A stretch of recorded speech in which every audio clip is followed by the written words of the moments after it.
Vamos abrir a palavra de Deus, queridos, no livro dos Atos dos Apóstolos, capítulo 11.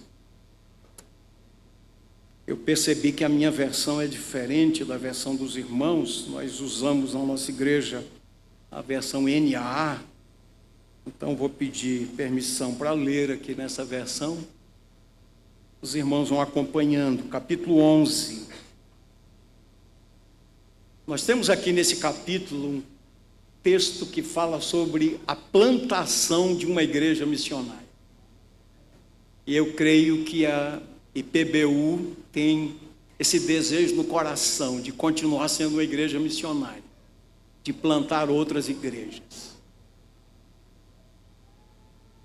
E aqui nós temos verdades preciosíssimas que são a causa do surgimento de uma igreja missionária. Quando eu era bastante jovem ainda, para começar o ministério pastoral, quando eu lia sobre a igreja de Antioquia, eu dizia comigo mesmo, essa é a igreja dos sonhos. Porque essa igreja foi uma igreja missionária. Paulo saiu, primeiro com Barnabé, depois com Silas, saiu desta igreja. Nessa igreja havia profetas e mestres que oravam, que jejuavam, que serviam ao Senhor, que foram escolhidos pelo Espírito de Deus. Então preste atenção, se vocês querem ser como a igreja de Antioquia, vocês devem estar preparados para a saída do seu pastor para abrir outros campos, viu? Porque os pastores dessa igreja de Antioquia foram enviados para plantar outras igrejas. Mas fiquem tranquilos que o pastor sempre voltava, viu? Ele voltava, prestava relatório, mas eles saíram dessa igreja. Então eu vou, como é um texto longo, eu vou ler inicialmente os 18 primeiros versículos, mas queria que vocês guardassem esse tema, a plantação de uma igreja missionária. Esse texto que vou ler aqui é o pano de fundo. Diz assim: chegou ao conhecimento dos apóstolos, dos irmãos que estavam na Judéia, que também os gentios haviam recebido a palavra de Deus. Quando Pedro voltou para Jerusalém, vindo lá da Cesareia, os que eram da circuncisão começaram a questioná-lo, dizendo: você entrou na casa de homens incircuncisos e comeu com eles?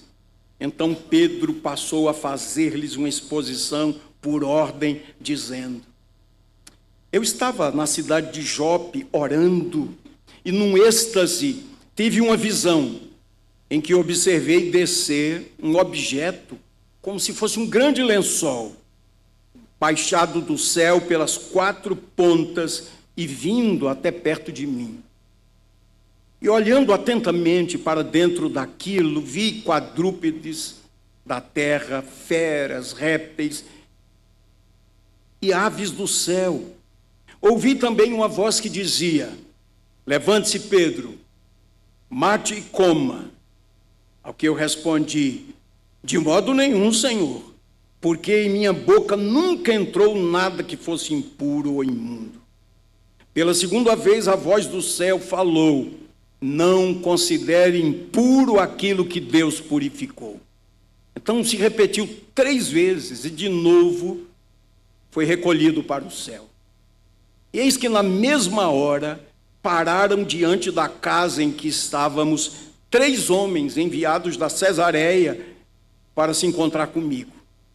Então o Espírito Santo me disse que eu fosse com eles sem hesitar.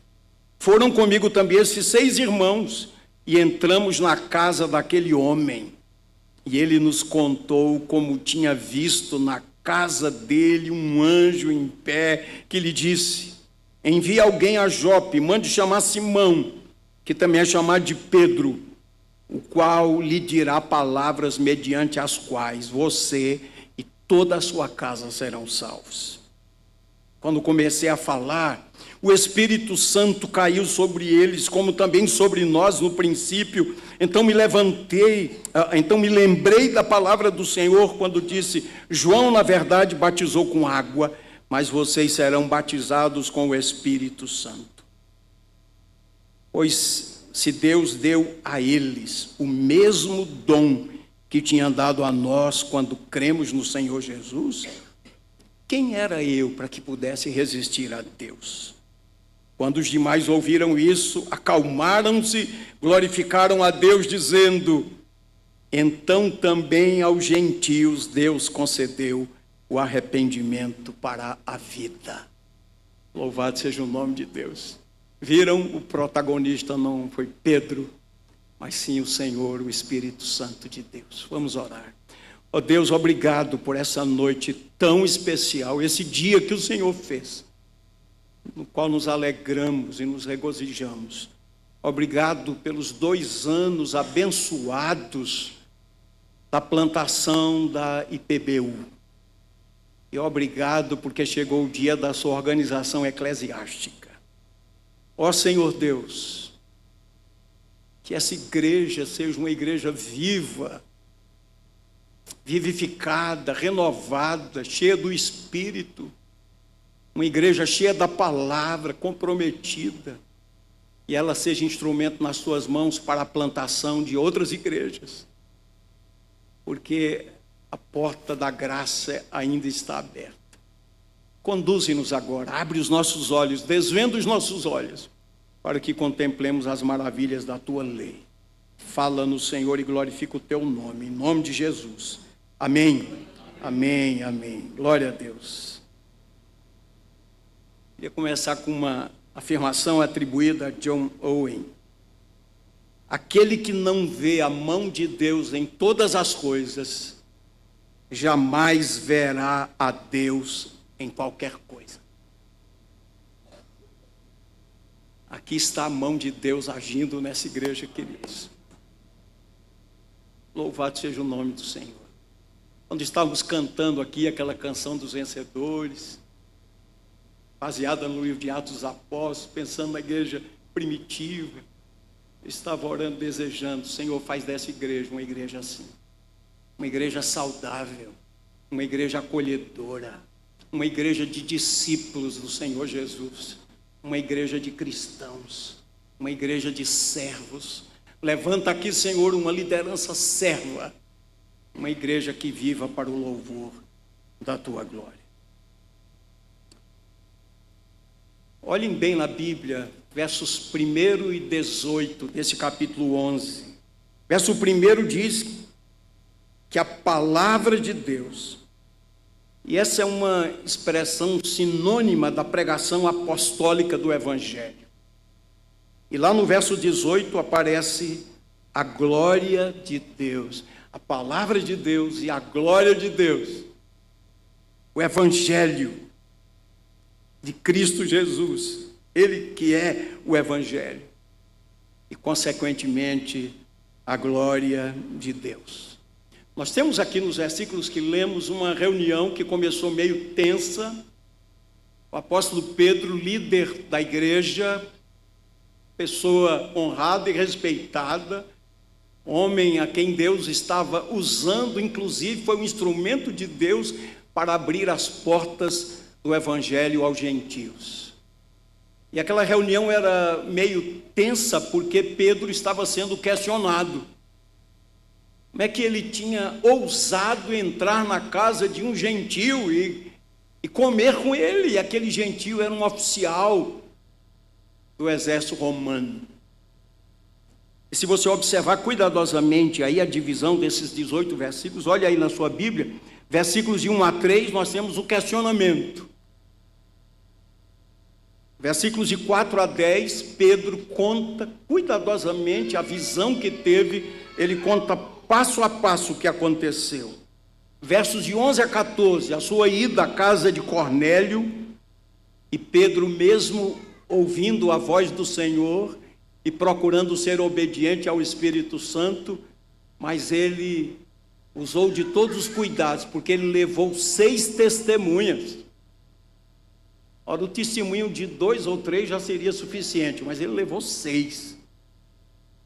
E versos 15 a 18, nós temos a pregação cristocêntrica no poder do Espírito Santo. Uma coisa muito importante para todos nós aqui, esses irmãos que estão aqui, que representam a liderança da igreja. Há uma palavra preciosa do apóstolo Paulo, segunda carta a Timóteo, capítulo 2, verso 24. Não é bom que o servo do Senhor viva a contender. Antes deve ser brando para com todos, apto para instruir e paciente. O Espírito de Deus estava trabalhando na vida de Pedro. Então as notícias chegaram lá em Jerusalém e os judaizantes especialmente questionaram Pedro, e percebam que em vez de Pedro entrar em um debate, ele simplesmente partilhou os acontecimentos notáveis da conversão dos gentios a Cristo Jesus.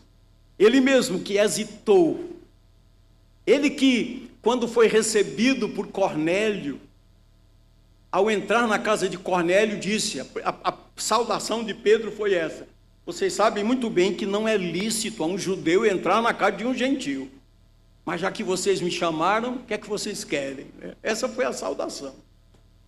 E Cornélio, humildemente e ávido por ouvir a palavra de Deus, contou aquela experiência com o anjo, e Pedro então pregou a palavra de Deus. E o capítulo 10, os 48 versículos do capítulo 10 mostram essa obra maravilhosa de Deus. Cornélio e sua casa foram batizados. Alguém comentando esse texto perguntou: quem se levantará para questionar os grandes feitos do Senhor? E esse é o meu primeiro ponto de uma igreja, a plantação de uma igreja missionária. O primeiro ponto, a primeira evidência de tudo de bom que acontece são os grandes feitos do Senhor. O Senhor está agindo. Então, observem comigo, havia ali 7 testemunhas, Pedro e os 6 que foram com ele. Eu estava lembrando das palavras do nosso Senhor, depois de ressurreto, passou aqueles 40 dias com os discípulos, falando das grandezas do reino de Deus, das grandezas de Deus, dando a eles instruções. E nos versículos de 3 a 5 de Atos, capítulo 1, está escrito: depois de ter padecido, Jesus se apresentou vivo a seus apóstolos com muitas provas incontestáveis, aparecendo-lhes durante 40 dias e falando das coisas relacionadas ao reino de Deus. E comendo com eles, deu-lhes esta ordem: não se afastem de Jerusalém, mas esperem a promessa do Pai, a qual vocês ouviram de mim. Porque João, na verdade, batizou com água, mas vocês serão batizados com o Espírito Santo dentro de poucos dias.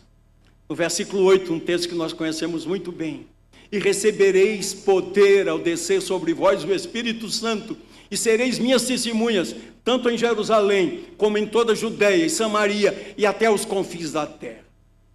O texto nos dá a ideia de simultaneidade: Jerusalém, Judeia, Samaria e confins da terra, simultaneamente. Nós sabemos que a igreja permaneceu em Jerusalém. Só depois de um acontecimento histórico, a que me referirei daqui a pouco, é que a igreja saiu. Então o texto diz: os acusadores de Pedro se acalmaram e eles glorificaram a Deus. E eles bendisseram o nome de Deus, porque eles entenderam que em sua maravilhosa graça,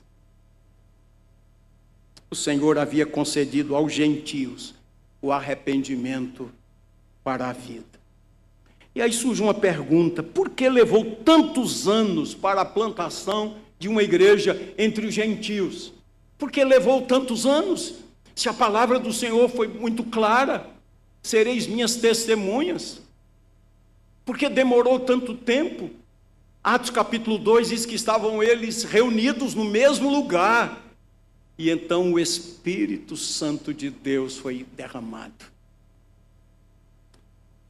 Os estudiosos levantam algumas razões. Primeiro, levou tempo para que a autoridade apostólica fosse estabelecida. E nós lemos Atos 2:42, e perseveravam na doutrina dos apóstolos. Levou tempo. Outra razão, a necessidade da formação de líderes. E terceiro, as bases doutrinárias para a igreja. Queridos, isso é muito importante e graças a Deus, porque essa igreja é uma igreja que prega a palavra de Deus, que expõe as escrituras sagradas, que crê que a palavra de Deus é a verdade, que ela é verdade objetiva, é verdade absoluta, que ela é inerrante, que ela é suficiente. Nós não precisamos de novas revelações.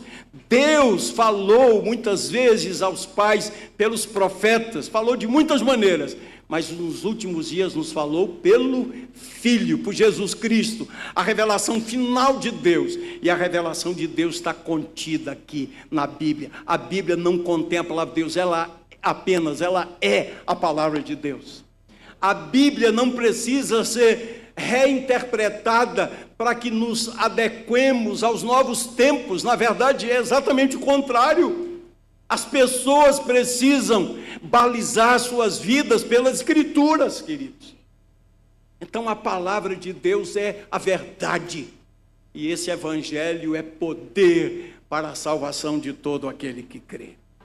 Então, queridos da IPBU, irmãos e outras igrejas aqui, os crentes, eles devem ser levados a um nível de maturidade a fim de serem enviados, porque crentes imaturos jamais serão missionários eficazes.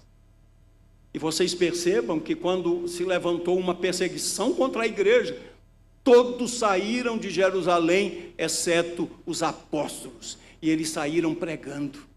Eles tinham sido treinados, preparados, alimentados, fortalecidos, eles tinham conteúdo, eles saíram pregando a palavra de Deus. Agora a gente sabe, nessa caminhada cristã, leva tempo para derrubar as barreiras de preconceitos.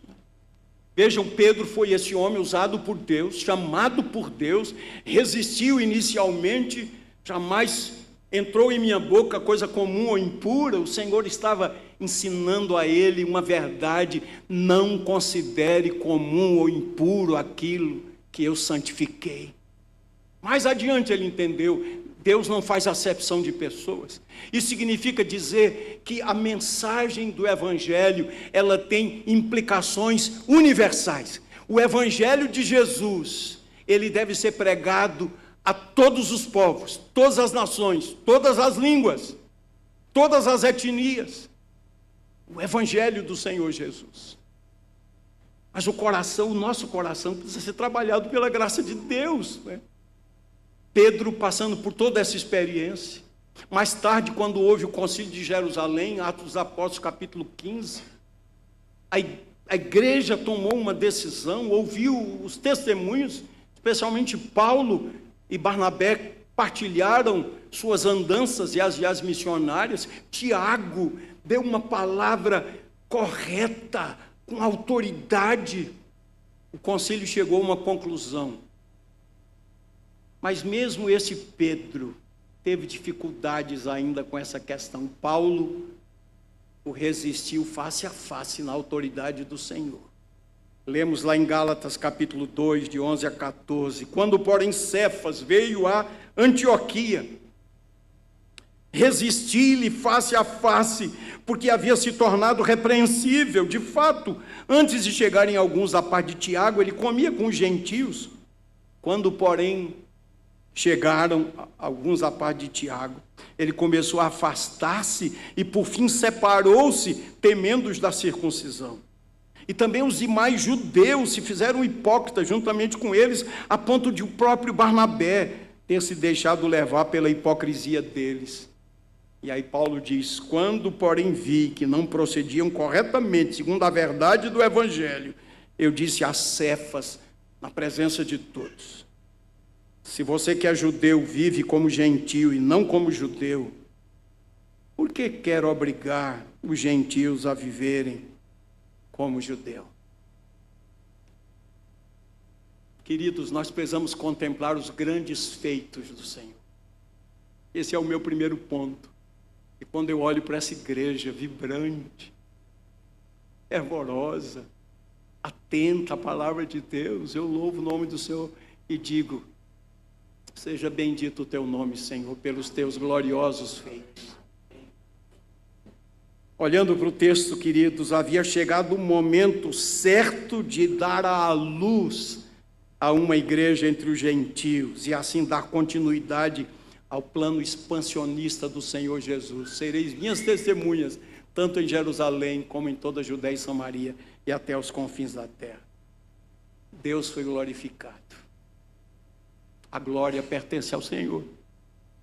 Pessoas trabalharam para que a IPBU chegasse aonde chegou hoje.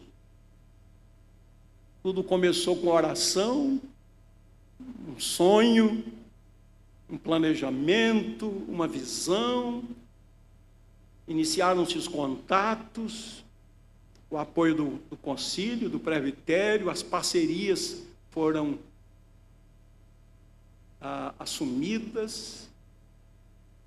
Vocês trabalharam, a palavra foi pregada, o evangelho anunciado, a igreja doutrinada, a igreja em oração, as pessoas trabalhando, evangelizando.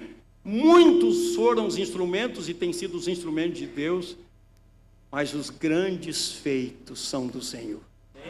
Aqui é um culto de gratidão, é um culto de exaltação ao nome de Deus, queridos.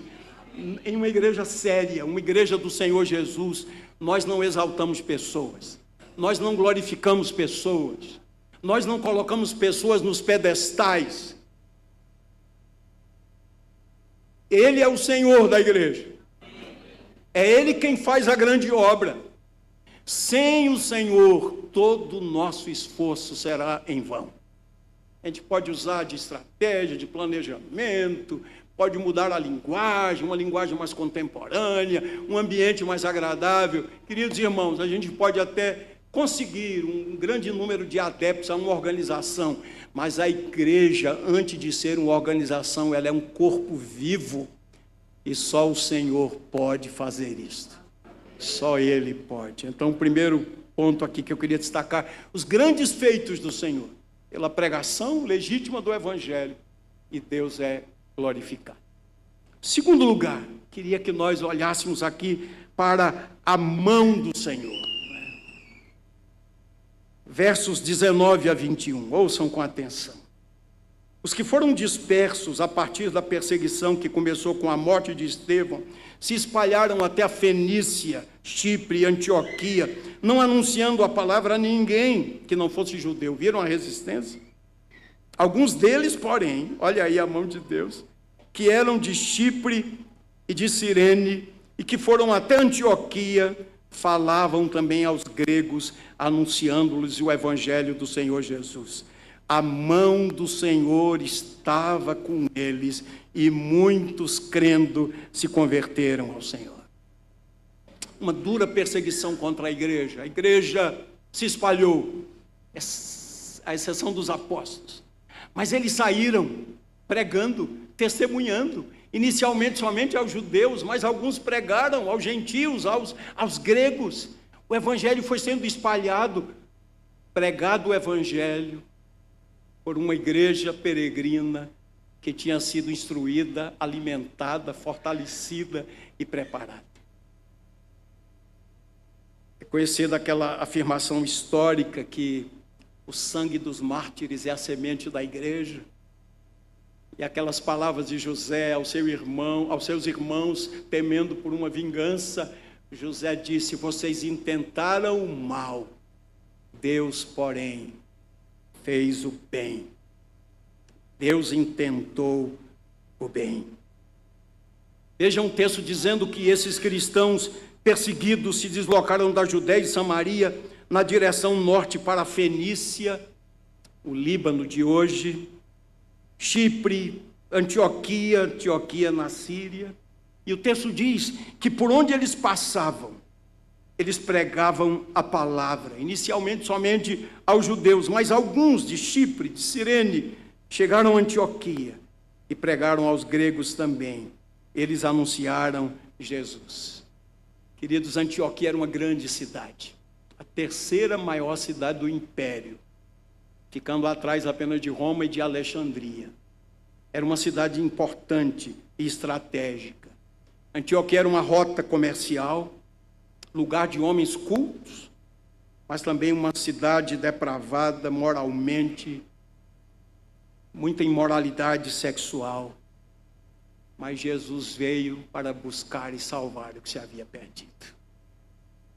E aqui nós temos essa afirmação que se destaca aqui, que é o meu segundo ponto. Primeiro ponto, quem está anotando? Os feitos do Senhor. Segundo ponto, a mão do Senhor. No Antigo Testamento, a mão do Senhor significa, primeiro, o Deus juiz, reto e justo juiz. A mão de Deus significa o poder de Deus, trazendo juízo aos impenitentes, aos endurecidos de coração, aos de dura cerveja. Mas também, mão de Deus no Antigo Testamento significa o poder abençoador de Deus. Nesse caso, percebam que estava sendo realçada a bênção de Deus, de modo que um grande número de pessoas foram convertidas. Pessoas ouviram o Evangelho, arrependeram-se e creram no Senhor Jesus. Aqui está nascendo uma igreja missionária, os feitos do Senhor, a mão do Senhor. Queridos, nós precisamos dar glória a Deus. Quando nós olhamos para uma cena tão bonita como essa, né? Vocês aqui cantando, tocando com tanto entusiasmo, lendo a Bíblia, ouvindo a pregação da palavra com atenção, sabe qual é o segredo? Sabe qual é a razão disso?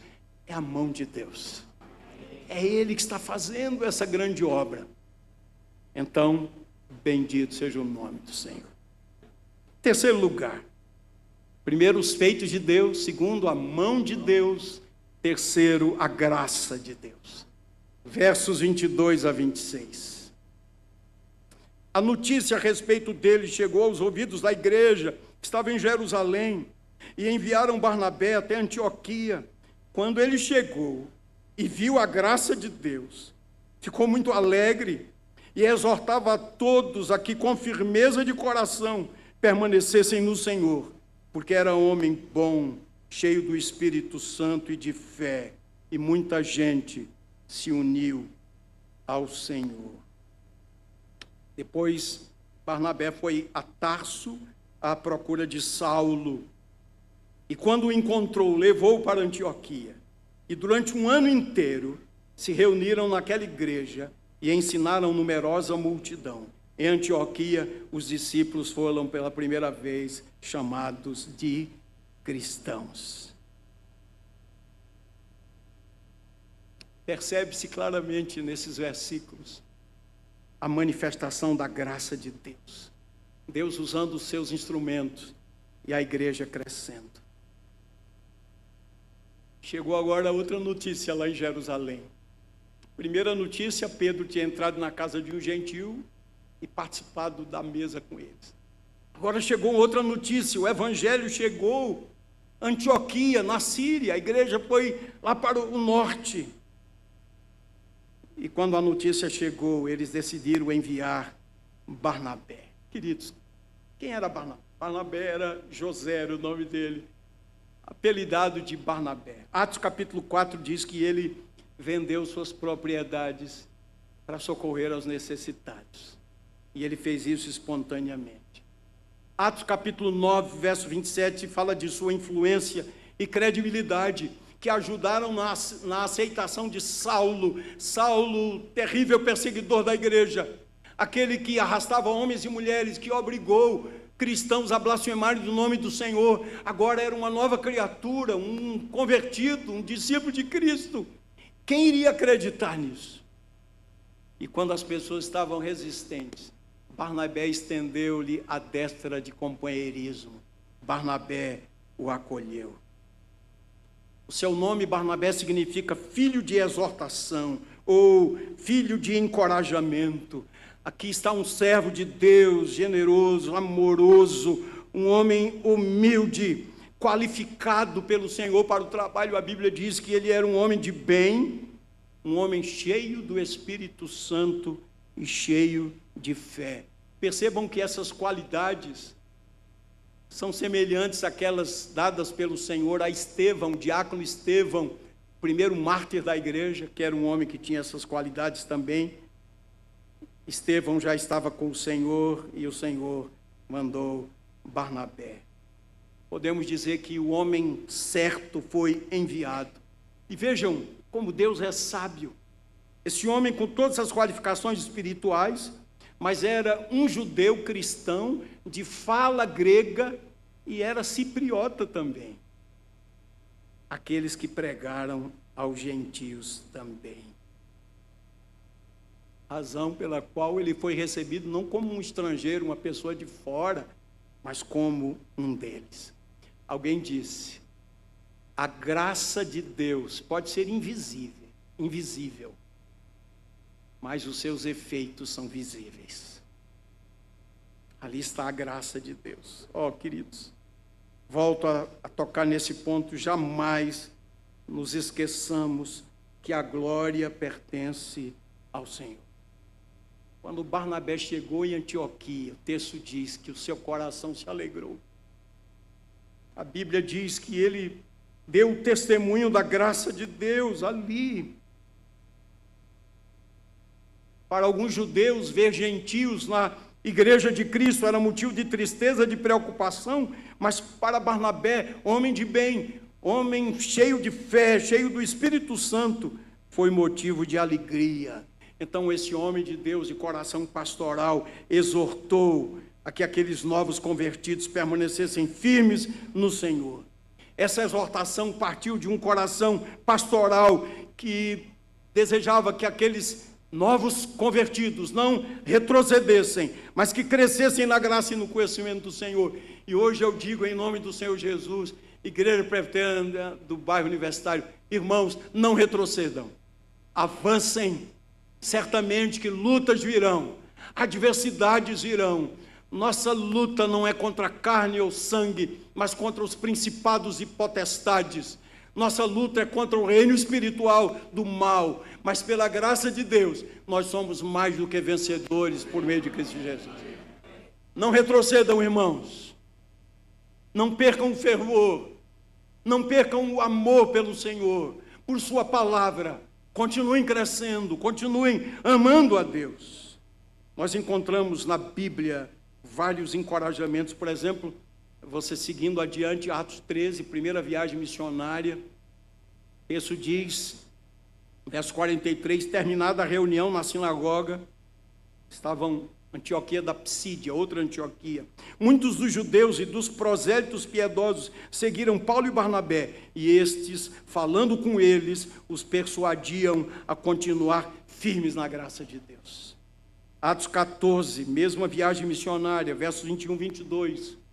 E tendo anunciado o evangelho naquela cidade, aqui é a cidade de Derbe, e feito muitos discípulos, Paulo e Barnabé voltaram para Listra, Icônio e Antioquia da Psídia, fortalecendo o ânimo dos discípulos, exortando-os a permanecerem firmes na fé e mostrando que, através de muitas tribulações, nos importa entrar no reino de Deus.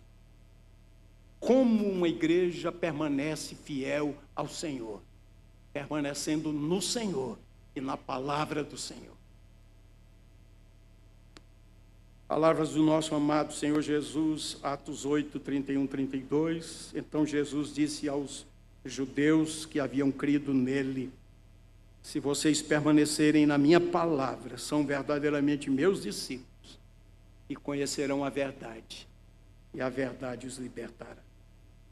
Queridos, olhando aqui para essa igreja nascente, PBU, olhando lá para Antioquia também, uma igreja recém-plantada, estava se organizando, o desafio era grande, o trabalho intenso, mas Barnabé, esse homem de bem, cheio do Espírito Santo e de fé, e certamente dirigido pelo Espírito Santo, ele decidiu ir a Tarso buscar Saulo. Eu me emociono sempre que leio esse texto. Aqui está a composição de uma equipe pastoral. Agora pense nisso.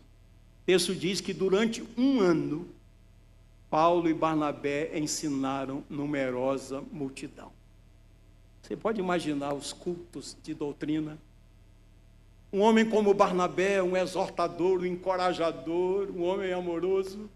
Um homem como Paulo, trabalhado pela graça de Deus, havia recebido o evangelho diretamente do Senhor Jesus. Você pode imaginar o conteúdo daqueles estudos, daquelas pregações, durante um ano. Oh, queridos, os crentes precisam ser instruídos na palavra de Deus. Eu tenho acompanhado alguns vídeos dos cultos aqui de vocês, ouvido as pregações, e eu digo só para a glória de Deus, que bom que nesse púlpito a palavra de Deus tem sido pregada com fidelidade. Que seja assim. Ensinar a palavra de Deus está no coração do ministério da igreja. Atos 6, quando da instituição do diaconato, os apóstolos disseram: nós nos dedicaremos à oração e à palavra. Deus abençoe, pastor Otávio, seu ministério. Nós outros aqui, queridos, sejamos fiéis pregadores da palavra de Deus, do evangelho do Senhor Jesus. Agora, uma última observação aqui desse ponto, que é sobre a graça de Deus. Percebam, olhando o livro de Atos dos Apóstolos, que desde o derramamento do Espírito Santo, no dia de Pentecostes, lá em Jerusalém, os seguidores de Jesus se referiam a si mesmos como a irmãos, discípulos, crentes, santos, os que pertenciam ao caminho. Mas olhem para o texto, agora, os do caminho foram chamados de cristãos. Pela primeira vez, significa, eles eram tão identificados com o Senhor Jesus, e foram chamados de cristãos. Alguns estudiosos dizem que inicialmente era um termo de escárnio, né? Pequenos cristos, mas posteriormente passou a ser uma questão de honra na igreja primitiva.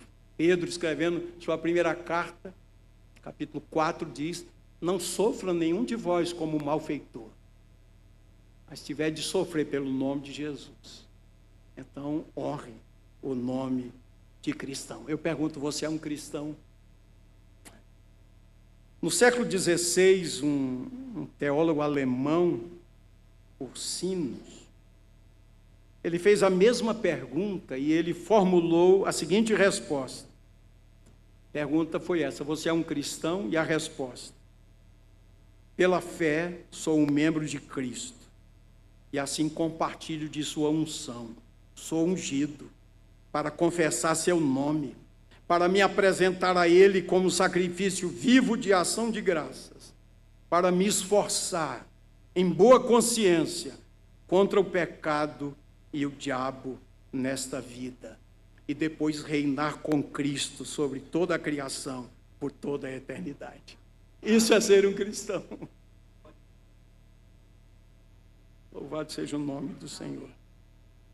Antioquia era uma igreja cristã pela graça de Deus. E o último ponto, o mais curtinho deles, versos 27 a 30. Eu falei dos feitos do Senhor, a mão do Senhor, da graça do Senhor. E eu quero falar nesse último ponto sobre o amor do Senhor derramado no coração daquela igreja. Verso 27. Naqueles dias, alguns profetas foram de Jerusalém para Antioquia, e apresentando-se um deles, chamado Ágabo, dava a entender pelo Espírito Santo que haveria uma grande fome em todo o mundo. Essa fome veio nos dias do imperador Cláudio. Os discípulos, cada um conforme as suas posses, resolveram mandar uma ajuda aos irmãos que moravam na Judéia. E eles o fizeram enviando essa ajuda aos presbíteros por meio de Barnabé e Saulo. A primeira igreja plantada entre os gentios foi plantada pela graça de Deus, sob a poderosa mão de Deus, graças aos feitos do Senhor. Aquela igreja tornou-se uma igreja amorosa e missionária. É o que cantamos aqui, Atos, né? Uma família, um corpo, irmãos, dando suporte. Vejam quantas afirmações no Novo Testamento a respeito da mutualidade. Orai uns pelos outros, suportai-vos uns aos outros, consolai-vos mutuamente, instruí-vos mutuamente. A igreja é uma família, é um corpo. O inimigo vai querer semear contendas, competições.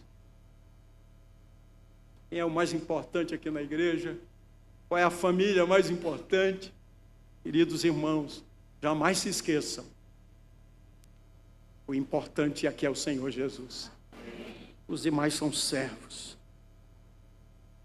Um dos grandes impactos que os cristãos primitivos causaram na sociedade pagã foi a partir da pregação, da oração e do estilo de vida. Os pagãos olhavam para os cristãos e ficavam admirados. Observem como eles se amam. E disse o nosso Senhor: nisso saberão todos que sois meus discípulos, tiverdes amor uns pelos outros. O texto diz que Ágabo foi de Jerusalém até Antioquia, predisse uma grande fome no Império Romano. Os crentes de Antioquia, alimentados, fortalecidos na palavra, instruídos, cristãos parecidos com o Senhor Jesus, em comunhão com o Senhor Jesus, estenderam seu cuidado amoroso aos crentes de Jerusalém, da Judéia, e delegaram seus pastores, Barnabé e Paulo, para levarem uma oferta aos presbíteros daquela igreja. Estudiosos dizem que foi no período do imperador Cláudio, aí entre os anos 41 e 54, possivelmente ano 46, mas essa data não é mais importante. O importante é perceber aqui, a resposta da igreja foi imediata. Eles aprenderam pela palavra, pelo ensino da palavra. Paulo mais tarde diria aos presbíteros de Éfeso, lá em Mileto: mais bem-aventurada coisa é dar do que receber. Eles aprenderam pela palavra e com o testemunho de Paulo e de Barnabé, e eles enviaram os recursos. Queridos, nós temos aqui a fase final do mandamento do Senhor Jesus, testemunhas em Jerusalém, Judéia, Samaria, até os confins da terra. Igreja de Antioquia, igreja missionária. E que pela graça de Deus a IPBU seja uma igreja missionária. Ela plante outras igrejas. Que a plantação de outras igrejas daqui a pouco tempo, porque ela é tão precoce, em 2 anos está sendo organizada. Então vai plantar igrejas. Você imagina o dia que chegar assim, a IPBU está sendo parceira na plantação de igreja. Não vai ser uma bênção? Então louvado seja o nome do Senhor. Que nessa noite nos lembremos dos feitos do Senhor, da mão do Senhor, da graça do Senhor e do amor do Senhor. E eu lhes digo em nome de Jesus, permaneçam firmes, cresçam em conhecimento, em santidade, em disposição para servir. Busquem o avivamento, continuem orando pelo avivamento, como vocês têm feito. Plantem novas igrejas, vivam como cristãos. Essa cidade de Caruaru é um grande campo missionário. Deus abençoe as famílias. Honrem o seu pastor, os seus presbíteros a quem vocês elegeram, diáconos, essa liderança da igreja, que essa liderança seja uma liderança certa. Que Deus abençoe os ministérios da igreja, seus departamentos, que essa unidade permaneça, queridos irmãos. Uma última palavra, eu falei sobre Barnabé, essas virtudes dele, todas elas fruto da graça de Deus. Se a gente usar aqui a linguagem eclesiástica, né? Barnabé foi enviado para a igreja de Jerusalém, então Barnabé era o pastor efetivo, né? E Saulo, a quem ele foi chamar, era o auxiliar. E de fato, durante um tempo é assim. Quando você lê o livro de Atos, Lucas escreve Barnabé e Saulo. Barnabé e Saulo. Mas daqui a pouco há uma mudança. É Paulo e Barnabé. E a gente não encontra em nenhum momento Barnabé ficando lá, vou usar a linguagem do interior lá de Garanhuns. Você não encontra Barnabé amuado no canto, mas eu é que era o efetivo, agora não sou mais, nada disso. Ele era um homem cheio do Espírito Santo. Irmãos, nós somos servos.